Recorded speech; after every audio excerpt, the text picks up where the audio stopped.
if it's okay by you, would you like to just introduce yourself, please? Yes, of course. Hi, my name is Shella Sandoval, and I am a Chief Nursing Information Officer. Fantastic. And can you just tell us a bit more about your nursing journey from when you started to where you are now? Can you just share that with nurses listening to us today? Yeah, how much time have you got? So I'm originally from the Philippines. I studied and trained in the Philippines, and I came to the UK in the big rush of when the Labour government were bringing lots of nurses in the late 90s, early 2000s. Tells Mm, my age, but anyway, that's that. But my background is ITU and hemodialysis. So in the right. Philippines, they're like joined up areas. If you're working hemodialysis, you pretty much have trained in ITU. So that's my background. I think I've been Mm, really lucky that when I arrived in the UK, I ended up working in a hemodialysis unit. So my transition in relation to the clinical skills and the background that I had was not difficult. right. Um, I felt like I had enough knowledge when I started in here. I was working for almost 5 years in the Philippines before I came here. And then from there, I obviously did quite a number of stuff. I was a hemodialysis nurse, and then I was very much interested in learning the way how education works here in the UK. So I did a few courses. I did the renal course, and then I obviously progressed from. Well, I came as a band. Well, what's the equivalent of a band two, a B grade, really. Right, right. And then I got my PIN number within 3 months. And then I did the renal course and got promoted from a D to an E grade. And then I had a family. And then during that time, I felt like I couldn't do the shift work. So I moved to become a nurse specialist. So I Right. stayed in renal, did peritoneal dialysis, and then moved to become a clinical nurse specialist in vascular access That's before I became a sister in the dialysis unit. It's a long time. I'm trying to count, but I did. So very much renal, and then I did home therapy, so a lot of specialties within renal, mm, but not hospital nursing, primarily specialist nursing in renal. So that's my background before I ended up in digital. right. That's very interesting. And is there any part of that rich experience that you've shared that you think really, really contributed to being where you are now as a CNIO? Yeah, yeah, yeah. I think I still remember it. So I was a clinical nurse specialist in vascular access, and my trust implemented not even an EPR system, the pass element of Right. an EPR system. Yeah, yeah. And I remember, don't laugh at me, I remember storming out of clinic because I hated it. It slowed me down because I was like, I had my rhythm. I see my patients in 50 minutes, I've Mm, done everything. mm, And then all of a sudden, it's just changed and I couldn't do anything. mm, And what really shifted was, one of those floor walkers that come and support you mhm, during mhm, mhm. during go lives. And one of them was an ex-nurse Right. and saw my frustration, and she said, right, okay, what do you need to do?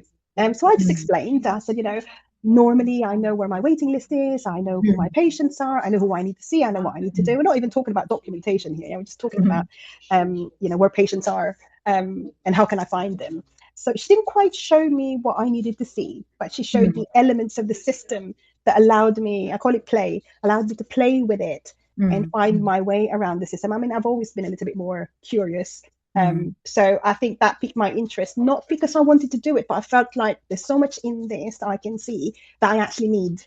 mm, And then from there, I just realized how much information was in front of me. mm, So it mm, changed the way I work. mm, It's provided me with lots of information on what I needed to do so that I can change the practice and I can improve the mm, practice, and it's allowed me to be much more efficient. And I think that was a turning point. People thought I had like a magic theatre slot or an interventional radiology slot, but no, all I could see was the schedule that mm, no one managed to look at. And I would mm, just look at it and I said, well, actually, there's a slot there. So that's where it should go in. And no one could mm, challenge it because the information is there. And when they look, they find it. So I think that's how I navigated my way around the CNS to actually using and leveraging digital to my mm, advantage. mm, Um, and, I never turned back from there. I didn't really think that I would go into digital. I just wanted to use that knowledge, that digital element of it to change my practice and improve my practice. But I think once you get hooked, you get hooked. yeah, yeah, yeah. I think I like what you said. And when you're just sharing it, I'm pleased to hear that. There's a couple of things you just shared. Number one, you shared about somebody took their time, a floor walker that was an ex-nurse, right? Took their time to ask you. provided you with that elbow to elbow support to say, right, what are you not happy with? Yeah, let me show you. And she did that. And then you realize that, hang on a minute, this is good, right? And then from there, you build up on that. And you said you didn't see it as I'm going into digital. You just wanted to use digital to make your work better, to Yeah. improve practice and all of that. I just wanted to just speak more into that for those who are currently frustrated with the the system they have in front of them right now, and they're nurses, and they're thinking, I've had enough of this. What can you say to them at the moment? Oh, that was me. How did I end up here from there? I think there's two things. I think we need to understand that digitals are tools. They're not magic systems that will fix all our problems. It will fix some, and then it will give us other problems. Mm, And they're not there to make things difficult for us. Many people feel and think that might be the case, that someone just decided, actually, let's make it difficult for the clinicians, so let's put, I don't know, an EPR system. Of course not. It's someone had seen the challenges and the bigger problems. That's why these things have been introduced, and they're there to fix a bigger problem. For example, data flow. yeah. Before EPR systems, before digital systems, there's none of that. You've got all this paper that you have to move around. And I think the benefits really are bigger when you see that bigger picture. But from an end user perspective, you only see your perspective, and you only see the challenges that are in front of you. So there's two things. Where are the support to try and make sure that you get given not everything, but enough of what you need to get you going. And then the second bit is owning the problem. What Mm, have you got so far? And what has mm, been given to you in relation to training, the availability of resources, and actually help solve the problem. mm, I don't think there's ever going to be, even in hindsight, as a mm, CMS at that point, even if someone sat with me and taught me every single thing that was available on that APR system, I wouldn't have been able to use it the way I did had I not been curious enough to look mm, for that mm, answer. And I think that's mm, key. I mean, there's a lot of within the class publications about training, but actually the biggest element of when people start to use EPR systems or any digital systems at best is when people start to actually challenge themselves and start thinking mm, about what they could self-learn, not the mm, amount of classroom sessions or e-learning sessions that they've had, but when they try their best to learn about the system themselves so that they can mm, navigate their way around it to the way they actually want to and need to work. And I think that's where we need to get to. And I'm where I am thinking, actually, I'm not the digital nurse. The digital nurse are the people, that CNS, that me that was there, who was using that system. That's where I need people to be, because that's how you use the system best, and that's how it works. Not because you're a CNIO that you're a digital nurse. To me, the digital nurse is that CNS who used that system very effectively. mm, mm. Thank you very much. That's really helpful to look at it from that angle. You touched on something now. You touched on 2 points. The first question we've encouraged nurses to ask is, what are the support out there for me? What are the training out there for me? And the second one that really stood out for me is what you said about owning it, that sense of ownership. I think it's very easy for nurses to just feel, oh no, that system is IT. It's IT problem. It's not my problem. IT need to sort it. But the challenge is IT don't use that system every day. As a nurse on the front line, I use that every day. So I think it's just we've not really gotten to that place where we own it. There's a lot of, oh, IT needs to fix it. I'm like, no, Yeah. it's my problem. It's a patient. If it's a digital problem, it can't be a patient safety problem. So that means it's my problem to sort out. So yeah, I think I like how you frame it about owning it, and I think it's a journey. It's a journey that we have to get to. And I don't know if you have more to say about that. Uh, I think you've summarized where I come from about actually, really owning that problem. I mean, it's not unique to digital, isn't Mm, it? Any challenge that you have, up until the time that you actually own it and then find where that support is going to come from, it's mm. hard to fix those problems. And actually, the best solutions are actually if you're involved in that, in resolving those problems. So. Yeah, perfect. I think you've summarized it perfectly. That the solution to a challenge will not just drop on our lap. I think the first part is owning it and to say, how can I be of help? How can I Mhm. help sort this out? And I think because we have that clinical frontline experience, rich clinical experience, we are in the best place to provide that advice and guidance to guide people who are not technical, sorry, who are not clinical, to help them make it better for everyone, so to say. So thank you very much. I'll move on to the next question I've got here, and the question is around what does a typical day look like for you? Yeah, people have asked me that before, and I'm like, okay, that's a good Yeah, question. yeah, yeah. Well, it is actually. Well, every Yeah. day is a different day. It really depends on what's happening, and I suppose as CNIOs, it really depends on the direction that your trust is going. So for me, for example, at the moment, we are in the middle of an EPR project. So the majority of my time is taken up by the project team, working with the rest of my team to try and engage with, end users who are eventually going to use the system, working with the providers to make sure that we have a fit for purpose system. But tomorrow it could be different because one of the systems that are currently live have gone down. And so everything drops and you try and support that. So every day is slightly different. But for me at the moment, because we have a big project to launch an EPR, then that's where majority of the focus is. Thank you. That's helpful. And I think one question that people tend to ask me is that what skills do I have that can help me move into, if for example, I want to go into D2? And I think the challenge that most people have is the ability to really articulate that transition skills. That's what we have, and what we brilliantly display working as a frontline. I think it's just we're not taught that. So when we get to this space of, okay, I'm interested in this tradition, this role, that then we're now it with the idea that, right, I need to rephrase. So I think the question in my head is, how do you walk through moving from as a specialist nurse and translate that and articulate those skills you have on the front line to help in what you're doing your day-to-day job every day, like project management, your relationship with the vendors and all of that. Can you just shed a bit light on that, please? I think I can only talk from my own experience. Right. I think it's a little bit of a challenge at the moment because there's no clear pathway. If you are, I don't know, a newly qualified nurse, for example, how do you see yourself becoming a CNIO in the future? That's not very clear. Whereas if you say, okay, well, I'm a band 5 nurse at the moment, and I would like to become, I don't know, a nurse consultant, you can see your pathway.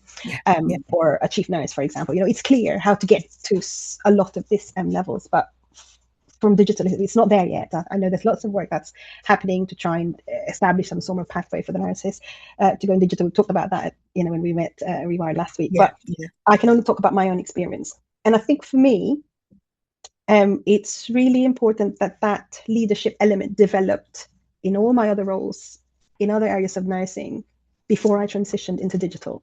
I think without that, I probably would have struggled. And I think I see the digital nursing side as a leadership role. Now, that's my own personal experience, and that's also my own personal opinion, because others would think potentially that actually you do need a qualification in some of the technical stuff, but that's not my experience. My master's is in healthcare leadership, not in IT. But that's how I apply it in my current role. Up until there's a clear established pathway, I should say, of how to become a CNIO in the future, I can only share it based on my own experience. I wasn't successful in my first application in a digital role. And I always share that because it was almost like that light bulb moment of, could I really be that person? It took me a long time to make that decision to move from clinical to digital. A good year with a coach before I was even brave enough to apply for my first one.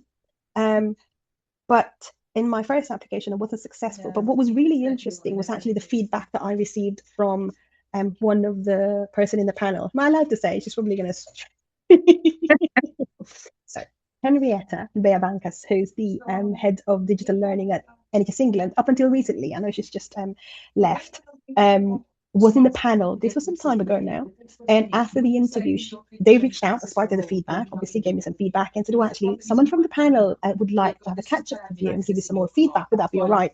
And it was the best feedback that I received, because I think there was someone in the panel who saw, because I was a CNS at the time. No, I was a lead nurse already. There was someone in the panel who saw perhaps that leadership element and that potential, and saw that you're doing well in what you're currently doing, but you can't see what you're going to move when you go into the digital sphere. And that's why I talk about leadership and the education side that you do with the patients. Those are all transferable skills. And you know it, but it's so hard to articulate it when you're in an interview, because you feel like a fraud because it's not your expertise. And once you're in it as well, when I eventually got my first NIO role, the challenge then is actually owning the role. I applied for this. I actually got a promotion from a lead nurse to becoming, a digital, an NIO. And then all of a sudden you realize, oh my God, I don't know anything in this world. I was an expert renal nurse. Now I'm a not expert, but I got a promotion. What happened, And it's about reaching out to all those other skills that you had and how do you apply it in your current role. And I think mm, for me, again, it's personal experience, to think that I needed to be technical and to think that I needed to understand all this new language was wrong. mm, mm, There's so many experts within the digital departments. There's experts in AI, there's experts in the technical stuff, there's experts mm, in, architecture, that kind of stuff. You don't need to be that expert. You're mm, there because you need to bring what you know, and that's your clinical stuff, mm, and that's your leadership stuff that mm, complements what they already know. Obviously, as you work with them, you learn a lot more about the processes, the project management, the digital stuff that work with them, because that's part of being in that role. But that's not what you bring. Remember what you bring. What you bring is your nursing, your mm, clinical background, and the leadership experience that you have. And that's what they need. Because if you don't bring that, then actually someone else could have done that role. mm, mm, mm. Yeah, fantastic. Thank you. Now, you touched on very brilliant point about number one, about it's all about coaching. Coaching. You said you had about coaching for about a year. You had Yeah, opportunity for someone to see the potential in you and give you positive feedback to say, okay, let me help you with this. You also touched on about your leadership skills and your educational skills and the importance of your nursing clinical background, and that in your own opinion, it wasn't important be to know those technical bit to get into the role. What was important was that clinical background and the ability to able to build on your leadership skills, your education skills that you have, and that you even literally had to start learning a new sphere, a new space when you got into the job. And that's brilliant because most persons think the first thing people tend to ask me in my LinkedIn inbox is, what skills do I need? What certificates do I need to do? What technical? And I try my best to explain to them, but sometimes they don't believe it. They don't believe it. Oh, you mean you didn't do any technical? And I'm like, no, your clinical experience is the most important. And I'm glad you're adding more voice and volume to that now for yeah, those. absolutely. Yeah, yeah. I mean, to be fair, I thought the same. And I think that's why I wasn't successful in my first role. Because even at point of interview, I was already doubting myself. I don't know that. Oh my God, I don't know that. And the amount of preparation and reading you do because you're thinking that's what they're looking for, but actually isn't. Mm, mm, Yeah. mm, mm. Fantastic. Thank you. I hope that helps someone who is probably thinking about or navigating that sphere, that space at the moment. I want to take you back a little bit to what you said about coaching and feedback and mentorship and all of that. Can you just talk a little bit about that? So if I were someone, a nurse on the ward, and I've led in some role and I'm thinking of going to digital, how will I navigate that building on coaching, leadership, coaching and mentorship? So there's lots of ways of doing that. You can have a local coach, local mentor. Most organizations have a group. Your organizational development team might be able to support you in that. But the NHS obviously also has a website where you can find coaches across the country and find the one that matches. I started looking for a coach at that point when I was really not sure what I wanted to do. So my senior matron retired, and I was under pressure to apply for the role. You were, obviously I have to apply and obviously be Yeah. qualified for it. But Yeah. at the same time, when you have a level of expectation on people, oh yeah, she's going to be next. She's ready Mm, for that. I let mm, her go. mm, Let her go and apply for it. Encourage her to go. And I knew at that point that I didn't want it. But at the same time, I knew that I didn't want to just stay where I was. I wanted to progress. And how do I identify that? So I purposely looked for a coach that will help me navigate that question in my head. What do I want to do next? I mm, think I had an inkling in digital at that point, but I wasn't sure. So I went to the NHS website and looked for a coach. I mm, think I met about 3 people before I decided that actually this is the coach who was going to be suitable for me. And it's being brave enough to actually go out there and look for that person. I mm, purposely chose a non-clinical coach because I knew that on the clinical aspect I probably have enough knowledge. Well, I knew I mm, had enough knowledge at that point. But I also knew that what I wanted to do was transition from a different specialty to another. So I didn't want someone clinical that could help influence that. So that was mm, deliberate approach of finding a slightly different way of navigating that. mm, And then, there's also the element of mentoring. mm, Finding people who would speak on your behalf, even when you're mm, not in the room, mm, mm, mm, and people who will think of you when those opportunities arise without you actually knowing that they're about to come. And I think mm, with me being very open and honest that it wasn't the senior matron role that I wanted, I mm, didn't quite reject it, but I said, look, I don't think that's what I will enjoy. It's mm, great that people think of me and wants me to consider that, but I'm absolutely certain that's not what I want. And then mm, once I had some idea from my coach, what I might want, I started talking about it at work. So with Mm. the opportunity that the trust was going to implement a new EPR system, without me even thinking about it, they were already thinking, oh, Shella might be interested in this. Right. Yeah. So I think it's all, branching out to all those Mm. available support and opportunities, even when you're not there, and Mm. how those people will think of you when those opportunity arises. So I knew that there's going to be an EPR system about a Mm. year before the project was announced. Because I was talking about it, and someone Yeah. said, "Oh, actually, no, don't go somewhere else. We're about to go live with something in a year's time. Yeah. We're already talking about it. Oh, great!" So you hold fire and you think, "Okay, I've got something to wait for." Yeah. Yeah. And because people were already aware that that's some Mm. opportunity that you're looking for, they consider you and they go, okay, well, Shannon might be able to do that. Like anything, it's an application process. You still have to Mm. prove birth, and you still obviously have to go through the actual process, but you have an inkling of what's expected because you're prepared enough for it. So I think the coaching helped me understand what I wanted to do, because I was sure about what I didn't want to do. Uh, and just gave you that process of direction of thinking. I like the coaching element of it, because actually I helped myself solve my own problem, and they just helped me navigate that process. So Mm. if you don't have a coach, find one. It's very, very helpful. Yeah, yeah. Thank you, thank you. And I'm also happy you also mentioned that there's a NHS website where you can find him a coach. And I think I've seen that link before. And I'm going to drop this. I'll drop the link on the in I this think you video when I can, share yes, it. that'd be So helpful. yes, so that other people can just go on there and find a coach. You said something about being brave to go and talk to people to say, well, I need a coach. And I also like the fact that you were very clear about what you don't want. I Well, think I think I thought that was a problem. That's what I went to the coach. I said, look, I know I don't want it, but I don't know what I want. I really don't know what I want. I said, but Shella, you've got a starting point. You know what you don't want. That's good. Mhm. Oh, okay then. Absolutely. Yeah, absolutely. Because for most persons, they're in that situation too. Um, I think you can't leave it blank. It's good to know what you don't want, so that when you see what you want, you will definitely recognize it and say, yeah, that's definitely what I want.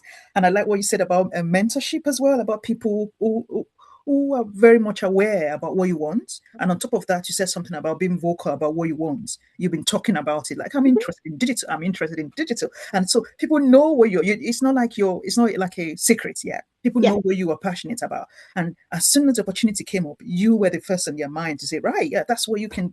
I think she's been talking about it. So yeah, why not? And so it's about getting a coach, getting mentoring, and being very vocal about what you want, and getting mentorship from people who can speak for you, and even when you are not there, and mention your name in places where you are not, for Not instance. yet invited.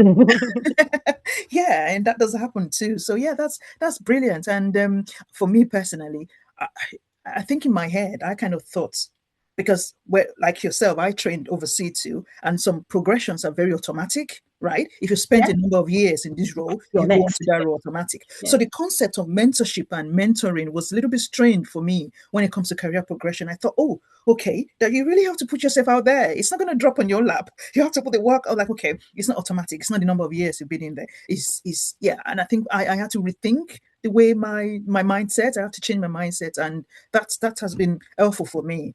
Yeah, I must say. Thank you very much for that. And I also wanted to ask about um, what do you think about what next 5 to 10 years will look like Mhm. in digital space for nurses? Let's keep it. I know it's vast, right? I don't want to go into the AI bit. Yeah, no. All right, now I just mentioned AI now.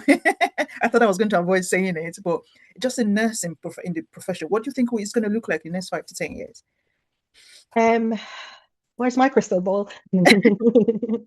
I think you've touched on AI.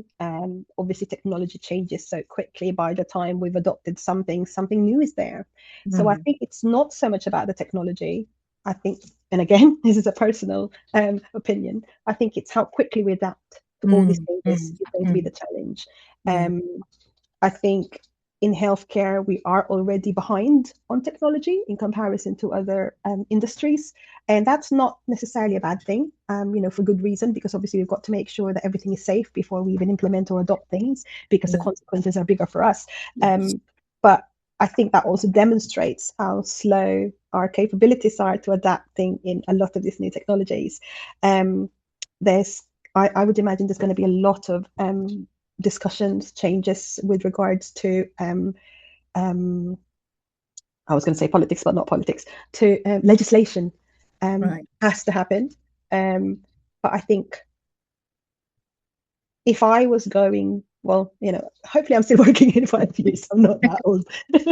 But I think my preparation really is to make sure that we don't forget about the basics of clinical care. We don't forget Mm, about nursing as is, because although technology is coming to support us, what mm, will really make it safe is the fact that we continue to be true and be clear on what safe care is, because it has to complement it. We can't absolutely. have automated systems that just happens without us understanding how those things happen, and that Mm, needs to follow with the technology. So for me, that's what it is. And I know that's very low tech, but that's me, old school. In the digital world, I think it needs to complement it. We can't just let technology roll and then mm, you forget about basics, because even now you already get, oh, this needs to be mandatory so that the nurses will follow it. No, we need to think.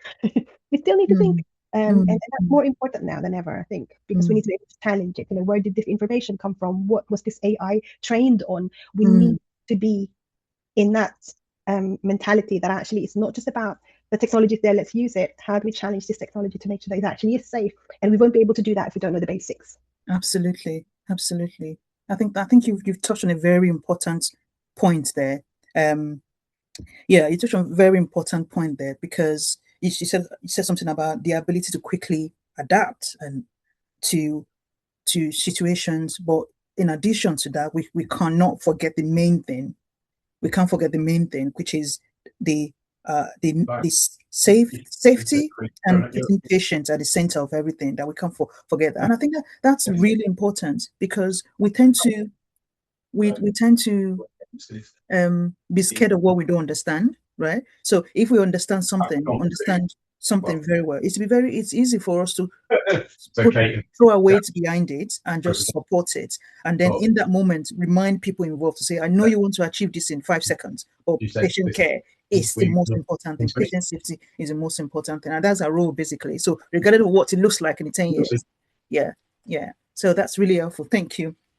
I'm going to finish with this, yeah. So that I'm going to finish with it to say, if you could go back and speak to yourself as a as a CNS, as a lead nurse in vascular access, what would you say about pursuing a career in digital health? Ooh. You don't know what you're getting into. uh, oh, this is hard. Why didn't I think of this before? Um, I think it's really important that you know and understand yourself, Mm, mm, because it doesn't really matter whether you know that CNS stayed as a CNS and became a nurse consultant, or now that she's become a CNIO. It's about enjoying what you're doing. mm, You mm, can find that it doesn't really matter where you are. But if we're talking about digital nursing, because obviously there could be people out there that actually they know already now that that's what they want to do.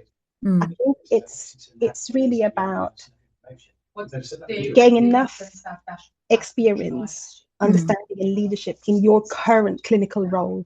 I mm, feel is what takes you to becoming a good nurse in digital. mm, Because we are CNIOs, because we are nurses, we're not yeah. technical, and I think that's really important to stay in that roots. Yeah, and you learn that from being a bedside nurse. Yeah, fantastic. Thank you very much. And I think Right. this has been a brilliant conversation. So my notes. I've just been writing down whilst you were talking, and I've got something I need to revisit again. So thank you very much, Thank and you. for creating time for this. And I guess if anyone wants to reach out to you in the future for any conversation for mentorship, where is it something you're open You'll to? find me on LinkedIn, On absolutely. LinkedIn. Okay, fantastic. Then I can put your link on there on the summary so other people can reach you. Fantastic. Thank you very much for your All right, time. thank you.